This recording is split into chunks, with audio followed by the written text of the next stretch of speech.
살다 보면 넘어지는 날이 생각보다 자주 옵니다. 큰 실패가 아니어도 괜찮아요. 작은 실수 하나, 말 한마디, 일정 하나 꼬인 것만으로도 하루 전체가 무너지는 느낌. 몸은 집에 돌아왔는데 마음은 아직 그 장면에 붙잡혀 있고 계속 다시 돌려보게 되는 경험. 혹시 여러분도 넘어졌을 때 오래 못 일어나는 편인가요? 신기한 건 같은 일을 겪어도 반응이 완전히 다른 사람들이 있다는 겁니다. 어떤 사람은 잠깐 흔들리고 금방 돌아옵니다. 그런데 어떤 사람은 며칠씩 끌려가죠. 여기서 자연스럽게 질문이 생깁니다. 왜 어떤 사람은 빨리 회복하고 어떤 사람은 오래 붙들릴까? 멘탈이 강해서일까요? 성격 차이일까요? 사실 회복 탄력성은 우리가 생각하는 강한 멘탈이 아닙니다. 감정이 없는 사람이 아니라 다시 돌아오는 속도가 빠른 사람입니다. 흔들리지 않는 사람이 아니라 흔들려도 중심으로 복귀하는 방법을 아는 사람에 가깝습니다. 이건 타고난 기질이라기보다 반복해서 만든 패턴에 가깝습니다. 오늘 영상에서는 회복 탄력성 높은 사람들이 공통으로 가지고 있는 실제 습관 5가지를 이야기하려고 합니다. 거창한 이론이 아니라 일상에서 바로 적용 가능한 행동들입니다. 5가지를 다 하지 않아도 괜찮습니다. 한 가지만 골라도 흐름이 달라지기 시작합니다. 끝까지 보시면 오늘 바로 써먹을 수 있는 도구를 하나는 가져가실 수 있을 겁니다. 핵심 메시지는 단순합니다. 회복 탄력성은 성격이 아니라 훈련 가능한 습관입니다. 그리고 그 습관은 생각보다 현실적인 방식으로 만들 수 있습니다. 지금부터 하나씩 같이 보겠습니다. 2부 습관 1. 감정을 밀어내지 않는다. 회복 탄력성이 높은 사람들의 첫 번째 공통점은 의외로 단순합니다. 감정을 밀어내지 않는다는 겁니다. 힘든 일이 생겼을 때 괜찮은 척부터 하지 않습니다. 아무 일 아닌 것처럼 넘기려고 애쓰지 않습니다. 우리는 보통 감정을 약점처럼 취급하죠. 티내면 안 된다고 배우고 빨리 정리해야 한다고 생각합니다. 그런데 회복이 빠른 사람들은 정반대의 지점에서 시작합니다. 이 사람들은 먼저 자기 상태를 정확히 봅니다. 그리고 감정에 이름을 붙입니다. 지금 나는 불안하다. 지금 나는 화가 났다. 창피하다. 실망했다. 이렇게 아주 짧은 문장으로 정리합니다. 이 과정이 사소해 보이지만 여기서 회복이 시작됩니다. 감정을 인정하는 순간 뇌는 상황을 위험이 아니라 처리 가능한 정보로 분류하기 시작합니다. 뇌과학에서도 비슷한 결과가 나옵니다. 감정을 언어로 표현하면 편도체 활동이 줄어든다는 연구가 반복해서 확인됐습니다. 편도체는 위험을 감지하는 센서 같은 부분인데 감정을 말로 정리하는 순간 과열된 경보가 조금 내려옵니다. 쉽게 말하면 감정을 입 밖으로 꺼내는 것만으로도 몸의 긴장이 한 단계 풀린다는 뜻입니다. 그래서 회복 탄력성이 높은 사람들은 감정을 숨기는 데 에너지를 쓰지 않고 이해하는 데 에너지를 씁니다. 이걸 일상에 대입해보면 더 분명해집니다. 회사에서 실수를 했을 때 괜찮아, 별일 아니야 라고 억지로 덮는 대신 지금 나는 불안하고 창피하다 라고 인정하는 겁니다. 인간관계에서 상처받았을 때 내가 예민한가? 라고 몰아붙이는 대신 나는 지금 서운하다 라고 말하는 겁니다. 시험을 망쳤을 때도 인생 끝났다가 아니라 나는 지금 실망했다로 정리하는 거죠. 감정을 정확히 보는 순간 생각이 과장되는 속도가 느려집니다. 여기서 핵심은 감정에 빠져들라는 뜻이 아닙니다. 감정을 밀어내지 말라는 뜻입니다. 도망치지 않고 잠깐 마주보는 힘입니다. 회복 탄력성은 감정을 없애는 능력이 아니라 감정을 지나갈 수 있게 만드는 능력입니다. 인정된 감정은 오래 머물지 않습니다. 숨긴 감정만 계속 따라옵니다. 그래서 회복이 빠른 사람들은 강해서 버티는 게 아니라 솔직해서 빨리 돌아옵니다. 3부 습관 2. 문제를 작게 쪼갠다. 회복 탄력성이 높은 사람들을 보면 공통적으로 보이는 습관이 하나 있습니다. 문제를 크게 키우지 않는다는 점입니다.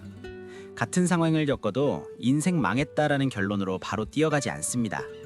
물론 순간적으로는 그렇게 느낄 수 있습니다. 우리 모두 감정은 먼저 올라오니까요.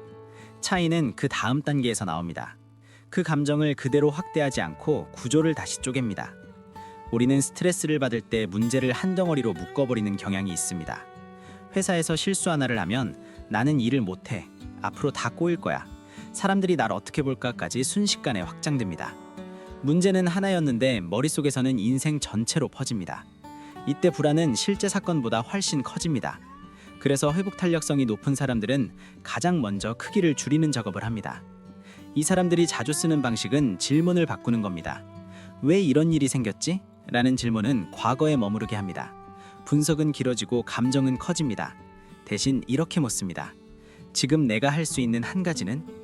질문이 미래로 이동하는 순간 뇌는 행동 모드로 들어갑니다. 감정이 아니라 실행이 중심이 됩니다. 예를 들어 중요한 발표를 망쳤다고 생각해보죠. 대부분은 왜 나는 항상 이러지? 라는 생각에 빠집니다. 그런데 문제를 쪼개는 사람은 이렇게 봅니다. 발표 전체가 아니라 다음 발표에서 한 가지만 바꾼다면? 으로 이동합니다. 목소리 속도 하나, 시작 멘트 하나, 자료 정리 하나, 이렇게 행동 단위로 분해합니다. 그러면 갑자기 상황이 통제 가능한 영역으로 들어옵니다. 통제 가능성은 회복의 핵심입니다. 사람은 통제할 수 없다고 느낄 때 가장 불안해집니다. 반대로 아주 작은 부분이라도 내가 움직일 수 있다고 느끼는 순간 긴장이 내려갑니다. 그래서 회복 탄력성이 높은 사람들은 항상 통제 가능한 영역을 찾습니다. 모든 걸 해결하려 하지 않고 지금 손에 잡히는 조각 하나에 집중합니다. 이 과정에서 중요한 건 작은 승리를 축적하는 겁니다. 거대한 해결이 아니라 미세한 진전입니다. 이메일 하나 정리하기, 일정 하나 정리하기, 대화 한 번 제대로 마무리하기, 이런 사소해 보이는 행동들이 쌓이면서 뇌는 이렇게 학습합니다. 나는 움직일 수 있다. 나는 영향을 줄 수 있다. 이 감각이 회복 속도를 결정합니다. 불안은 대부분 크기에서 옵니다. 문제를 한 번에 보려 할수록 압도됩니다. 반대로 행동을 잘게 나누면 가능성이 보입니다. 회복 탄력성이 높은 사람들은 특별히 강해서 버티는 게 아닙니다. 문제를 다루는 단위를 줄일 줄 아는 사람들입니다. 그래서 다시 일어나는 속도가 빠릅니다. 핵심 메시지는 간단합니다. 행동은 작게 쪼개면 가능해집니다. 거대한 문제 앞에서 멈추지 말고 가장 작은 다음 행동을 찾는 것. 그 한 걸음이 회복의 시작입니다. 4부 습관 3, 4 몸을 먼저 관리한다, 관계를 유지한다. 세 번째 습관부터는 조금 다른 방향으로 보겠습니다. 많은 사람들이 회복 탈작성을 머리로만 해결하려고 합니다. 생각을 바꾸고 마음을 다잡고 의지를 세우려고 하죠. 그런데 회복이 빠른 사람들을 보면 순서가 다릅니다. 이 사람들은 먼저 몸부터 만집니다. 감정을 직접 붙잡으려 하지 않고 신체 상태를 안정시키는 데 집중합니다. 감정은 생각만의 문제가 아닙니다. 몸 상태의 영향을 크게 받습니다. 잠을 못 잔 날에는 작은 일도 크게 느껴지고 피곤할 때는 평소보다 예민해지죠. 이건 의지가 약해서가 아니라 신경계가 이미 지쳐 있기 때문입니다. 그래서 회복 탄력성이 높은 사람들은 멘탈이 흔들릴 때 왜 이러지? 보다 먼저 내 몸 상태가 어떤가를 확인합니다. 이 사람들이 공통적으로 갖고 있는 루틴이 있습니다. 거창하지 않습니다. 수면, 걷기, 호흡 같은 기본적인 것들입니다. 충분히 자는 것만으로도 감정 조절 능력은 눈에 띄게 달라집니다. 수면이 부족하면 편도체 반응이 과해지고 작은 자극도 위협처럼 느껴진다는 연구가 반복해서 나왔습니다. 반대로 잠을 잘 잔 날에는 같은 상황도 훨씬 차분하게 처리할 수 있습니다. 걷기도 마찬가지입니다. 회복이 빠른 사람들은 감정이 복잡할 때 가만히 앉아서 생각만 하지 않습니다. 몸을 움직입니다. 10분만 걸어도 신경계가 재정렬됩니다. 걸으면서 문제를 해결하려는 게 아니라 몸의 긴장을 먼저 낮추는 겁니다. 몸이 내려오면 생각도 따라 내려옵니다. 호흡은 가장 빠른 리셋 버튼입니다. 숨이 짧아지면 뇌는 위협 상황으로 판단하고 숨이 길어지면 안전하다고 인식합니다. 그래서 회복 탄력성이 높은 사람들은 긴장되는 순간 숨부터 고릅니다. 문제를 분석하기 전에 신체 신호를 바꾸는 겁니다. 몸 먼저 안정이 기본 원칙입니다. 이제 네 번째 습관으로 넘어가 보겠습니다. 회복이 빠른 사람들은 혼자 버티지 않습니다. 이건 굉장히 중요한 포인트입니다. 우리는 흔히 강한 사람을 혼자서 모든 걸 해결하는 사람이라고 생각합니다. 하지만 실제 연구 결과는 정반대입니다. 회복 탄력성이 높은 사람들의 공통점 중 하나는 안정적인 관계를 가지고 있다는 점입니다. 여기서 말하는 관계는 많은 사람이 아닙니다. 단 한 명이라도 됩니다. 힘들 때 솔직하게 이야기할 수 있는 사람, 약한 모습을 보여도 괜찮은 사람. 이런 연결이 있는 사람은 회복 속도가 훨씬 빠릅니다. 사회적 연결이 신경계를 안정시키고 스트레스 회복을 돕는다는 연구는 이미 많이 나와 있습니다. 사람은 연결될 때 더 빨리 돌아옵니다. 그래서 회복 탄력성이 높은 사람들은 도움 요청을 약함으로 보지 않습니다. 전략으로 봅니다. 필요할 때 말하고 공유하고 기대는 능력을 훈련합니다.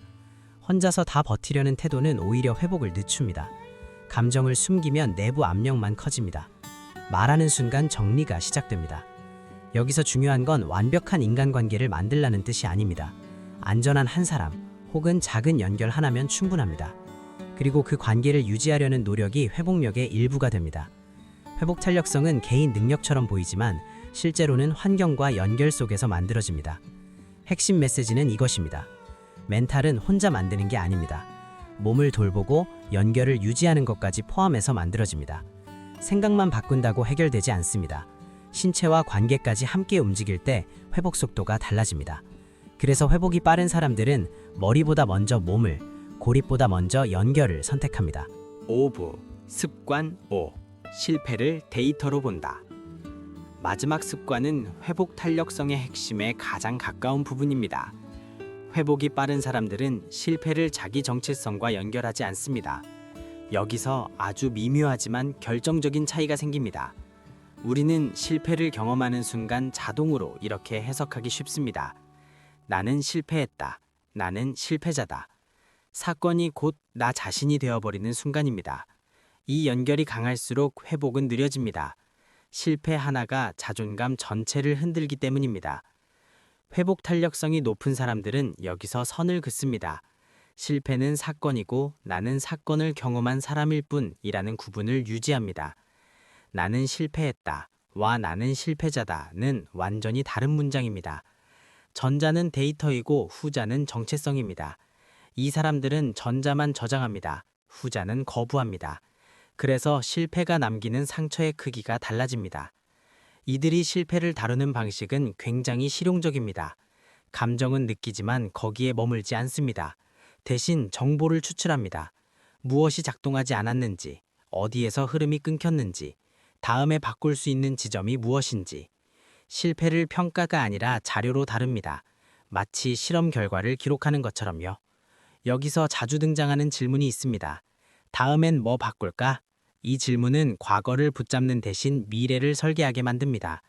왜 나는 이럴까? 라는 질문은 자책으로 흐르기 쉽습니다. 그러나 무엇을 바꿀까는 개선으로 이어집니다. 질문 하나가 사고 방향을 완전히 바꿉니다.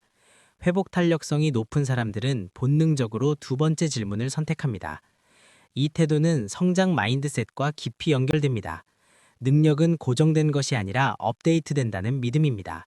실패는 끝이 아니라 피드백이라는 관점입니다. 그래서 이 사람들에게 실패는 멈춤 신호가 아니라 조정 신호에 가깝습니다.